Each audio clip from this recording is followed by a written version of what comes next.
साथी, खै के भइरहेको छ यो नेपालमा? मन मिल्दा चमत्कार, मन नमिल्दा बलात्कार। बुझ्न नसकेको कुरा भन न साथी। खै यो देशमा के भइरहेको छ? नारीको मात्र कानुन आउने, नारीको मात्र कानुन आउने। पुरुष त मान्छे नै होइन।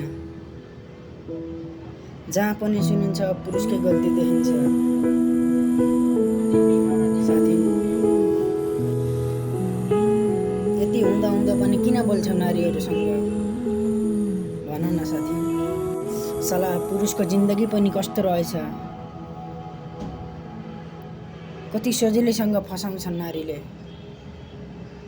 पहिला होटेलको रुममा लग्ने, मन मिल्ने, मन नमिल्दा, मन मिल्दा